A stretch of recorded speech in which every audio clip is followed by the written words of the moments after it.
The sun was sinking low over the jagged cliffs of the Arizona Territory, painting the desert in shades of orange and deep purple. The wind whispered through the canyons, carrying with it the scent of sagebrush and distant campfires. A lone rider crested the final hill, the silhouette of his horse sharp against the setting sun. This was not just any cowboy.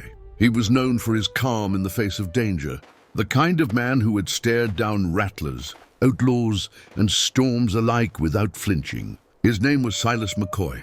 Silas had been riding for hours, following a narrow trail that twisted and turned through the canyon like a silver ribbon. He wasn't looking for trouble, he never was, but out here in the Wild West, trouble often found you whether you wanted it or not. Today, however, what awaited him was unlike anything he had encountered before. At the base of the cliff, near a small, rocky stream, a figure moved. Silas's eyes narrowed. The woman appeared almost ethereal in the fading light, yet there was a tension about her that made his instincts prickle. She was enormous, even from a distance, and the way she carried herself spoke of a life spent in strength and struggle.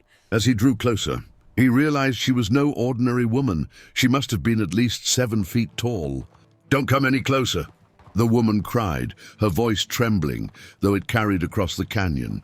Her dark hair fell in a wild cascade over her shoulders, and her clothes were torn and dust-stained. Despite her size, she looked fragile, as though her towering frame belied a heart full of fear. Silas pulled his horse to a gentle stop, speaking in a low, calm tone.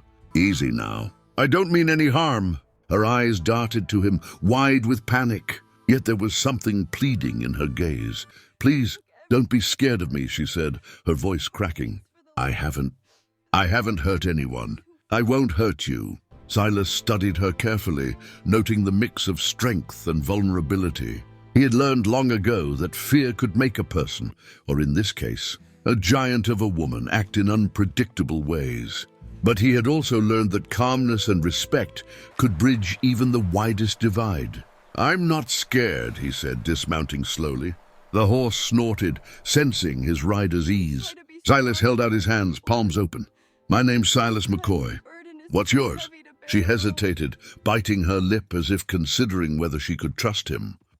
I'm Ayanna," she finally whispered. "Ayanna Tallbear. I live here." Out in the canyon, he nodded, taking a cautious step closer. "I see, you've got quite the home. It's beautiful out here, though it looks rough." Ayanna's shoulders slumped slightly, relief flickering in her expression. "Beautiful. Yes, but lonely and dangerous. People fear me when they see me. They call me a monster. She stopped, shaking her head. "I just want to live in peace." Silas smiled faintly, sensing the sadness beneath her words. "Fear doesn't come from truth, Ayanna, and judging by your words, you've had plenty of that thrown your way." The wind carried only the sound of the stream and their breathing. Then, as if testing him, Ayanna took a hesitant step forward. She towered above him, yet he remained still, his calm unwavering. Why aren't you scared?" she asked, her voice a mixture of wonder and disbelief. "Because I know what it's like to be judged," he said softly, "and because I can see that you're more scared of me than I am of you." Ayanna's eyes glistened with tears. You really don't see me as a threat?" "No," Silas said firmly. "I see someone trying to survive. Someone strong, someone human. That's all I see." The tension began to ease from her posture, though caution remained. Slowly, she sat down on a nearby rock, her enormous legs folding awkwardly. Most people, run when they see me, or they try to hurt me first. I don't know why you're different." Silas pulled a canteen from his saddlebag and handed it to her. "Everyone has a story. You just haven't met the right person yet." Ayanna accepted it, her hands trembling slightly as she drank. She glanced at him, curiosity battling fear in her eyes. "What story brings you here, Silas McCoy? Why wander into these cliffs alone?" He shrugged, settling on a nearby rock himself, careful not to crowd her. "I follow the land. I follow the stories it tells. And sometimes I follow my heart, even when it leads me to unexpected places." Ayanna tilted her head, intrigued despite herself. "Your heart? Here?" "Even here," he said, smiling faintly. "There's more to this world than danger and fear. And sometimes, just sometimes, you find something worth protecting, even in the most unlikely places. Her eyes softened, though the shadows of past mistrust lingered. I've never had someone speak to me like that before. Not in all my life. Then maybe it's time you did, Silas said quietly. We all need someone who can see past the surface. Someone who can see who we truly are. The wind rustled through the canyon, carrying with it the scent of sage and desert blooms. Ayana's gaze drifted to the horizon, where the sun had dipped below the cliffs, leaving the sky painted in streaks of lavender and gold. She shivered slightly, not from the cold, but from the realization that she had allowed herself to hope. Silas, she began hesitantly, do you really think people can change? That fear, that hate, can fade. He met her gaze steadily. I know they can, but it takes courage. Courage to face what scares us most. And sometimes, courage to trust someone we've never met before. Ayana's lips trembled, and she nodded slowly. I want to believe that. I really do, but her voice broke and she lowered her gaze. It's hard to believe when everyone runs from me. Silas leaned back, watching her carefully. Maybe they run because they can't see the person beneath. But you've got something most people don't. Strength, wisdom, and yes, even kindness, buried under all that fear and pain. That's something worth showing the world, if you let it. Her massive shoulders sagged, a tear sliding down her cheek. I don't know if I can.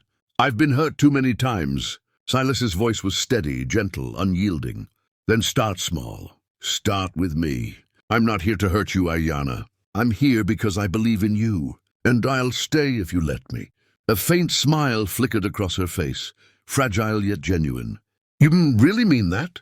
I do, he said, offering her a hand. She hesitated for a heartbeat, then took it. The sheer size of her hand nearly swallowed his, but he held firm, unafraid. For the first time in years, Ayana felt something she had almost forgotten, trust. And beside her, Silas felt something he rarely allowed himself to admit, hope.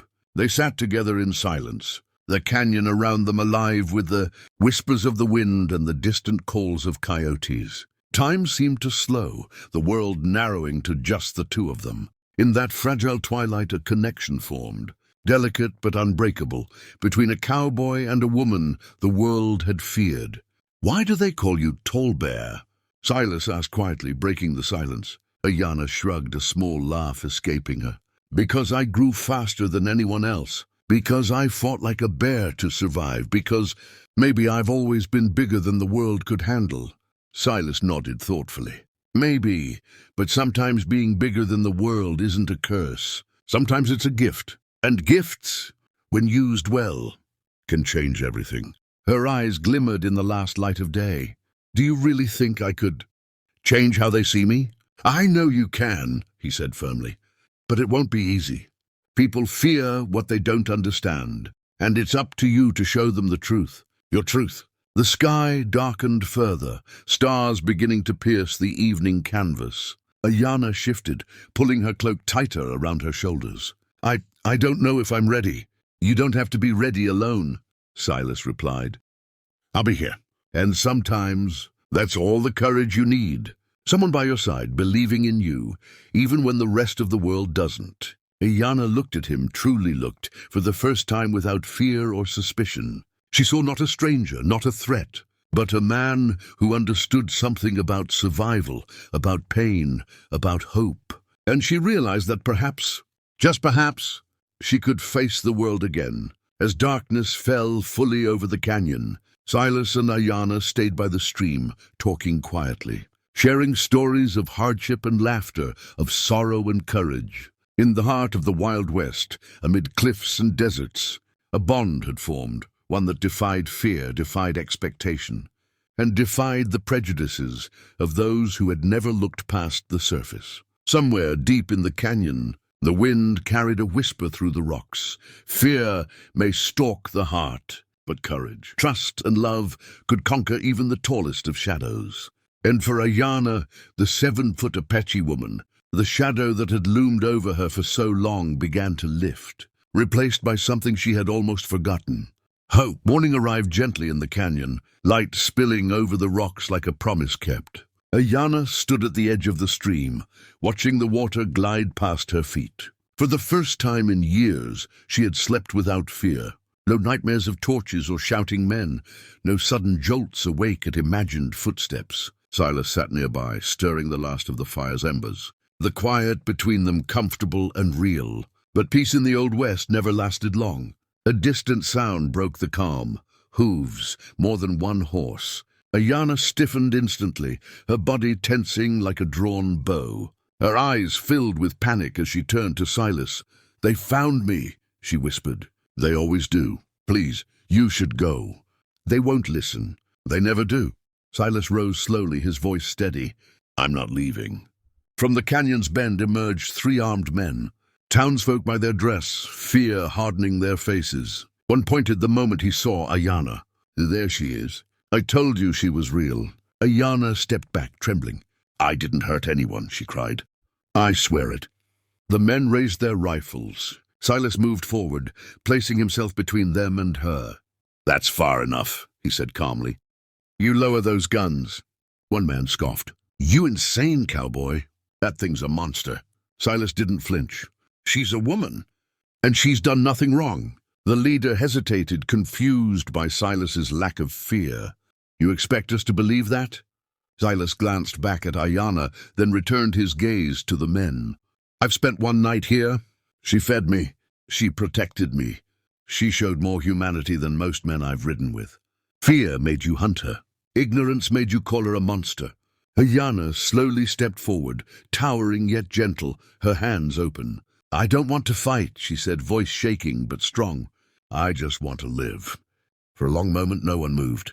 The wind swept through the canyon, carrying dust and tension alike. Finally, one of the men lowered his rifle. Then another. The leader exhaled sharply, shame flickering in his eyes. "We were wrong," he muttered.